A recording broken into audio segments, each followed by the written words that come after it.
Este canal é membro do Science Vlogs Brasil.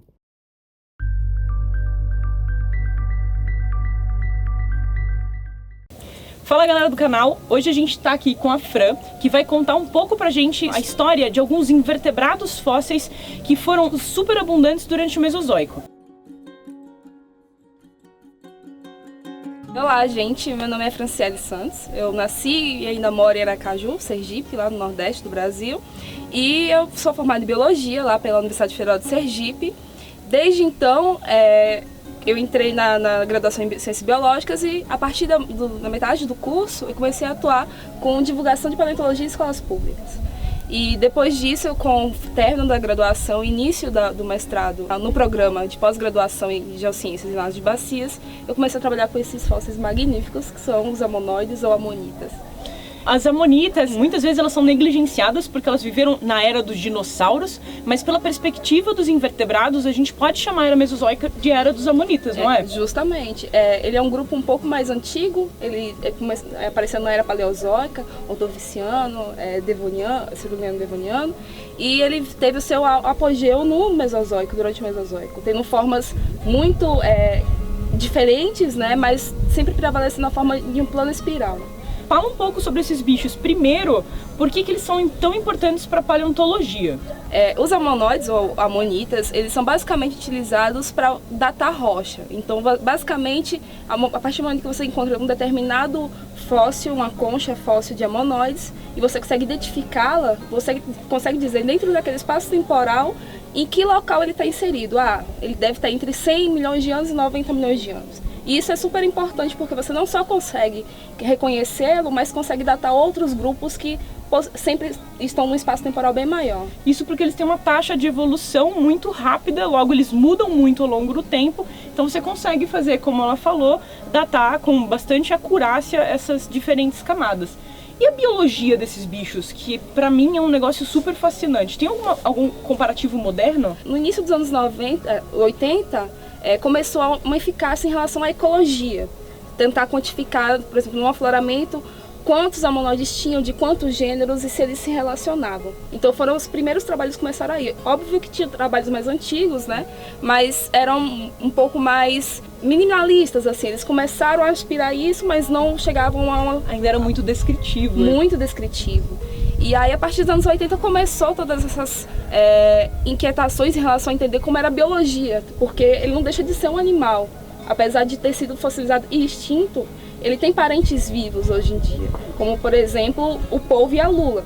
A grande diferença entre o polvo e a lula e os ammonoides é porque a lula ainda apresenta a concha internamente. O polvo ele perdeu essa concha e os ammonoides tinham essa concha externa, então ele basicamente morava dentro da concha. E hoje, de uma forma muito simples, a lula tem a concha dentro dela. Então é mais ou menos essa relação de parentesco. Se a gente for observar atualmente um animal que tem uma forma muito parecida com os ammonoides, são os náutilos, que vivem lá no Oceano Índico, em profundezas. E a gente tenta entender, às vezes, a fisiologia do náutilo para inferir nos ammonoides. E assim, esmiuçar mesmo como era a biologia, a ecologia desse animal, como ele se relacionava com os outros também, já que ele era um predador bem ativo.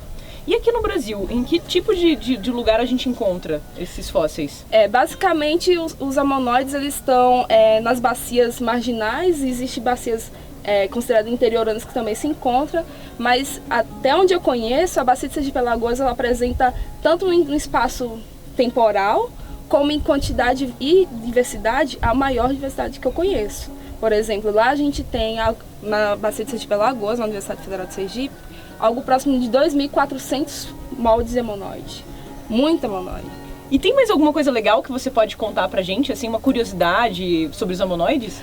Uma coisa bem interessante em relação aos ammonoides, que é algo que me fez estudá-los, é o fato deles responderem a variações do ambiente. Então, devido a essa frequência, né, na diversificação, a gente está tentando compreender como é que eles responderam a variações de temperatura, de oxigênio, já que no momento que eles viviam no passado, teve muitas turbulências, muitas variações. Então, a gente encontra indivíduos que vão de 2 milímetros até 2 metros de diâmetro. São muito grandes, então a gente tenta entender por que isso. E esse tamanho não é determinado a um grupo específico. ele aparece em diversos grupos. Então a gente tenta entender isso aí, que é algo que até o momento não se tem nada confirmado.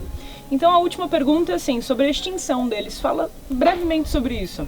Em relação à extinção, é muito discutido ainda se ela ocorreu de uma forma catastrófica, ou seja, muito rápida, ou se ela ocorreu de uma maneira a passos lentos, né? Alguns cientistas, eles defendem que não. Eles conseguiram sobreviver até o finalzinho mesmo do Cretáceo, devido às variações que ocorreram, e eles acreditam que essa extinção ela ocorreu dos trópicos, ou seja, aqui da região do Brasil, Equador, e foi subindo até os polos. Então é possível encontrar até conchas de amonite no limite do Cretáceo para o Paleógeno, na Alemanha, por exemplo. Então é um fator que eles acabam utilizando para corroborar essa extinção gradual.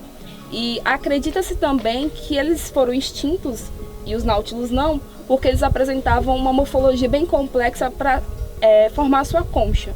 Então eles iam requerer mais energia, mais recurso para conseguir se manter. E sem isso, devido a um evento de estresse que foi a extinção do Cretáceo, ficava um pouco difícil. Com certeza. Gente, para vocês verem então a importância de um grupo fóssil de invertebrado, muito importante para a paleontologia. Obrigada por ter vindo falar com a gente, Fran. Aline. E vocês não esquecem de deixar o seu joinha, curtir esse vídeo, comenta aí embaixo, que a Fran vai se disponibilizar para responder algumas questões. Tranquilo. E se inscreve no canal e não esquece de ligar o sininho, tá? Até a próxima. Tchau. Nós gostaríamos de agradecer a Franciele por ela ter aceitado participar desta entrevista e ficamos na expectativa de ter ela aqui de volta em breve no canal. Este vídeo foi oferecido a vocês graças aos nossos apoiadores, que têm a oportunidade de participar de um grupo exclusivo no WhatsApp e também recebem um podcast quinzenalmente. Considere você também ser um dos nossos apoiadores. Até mais!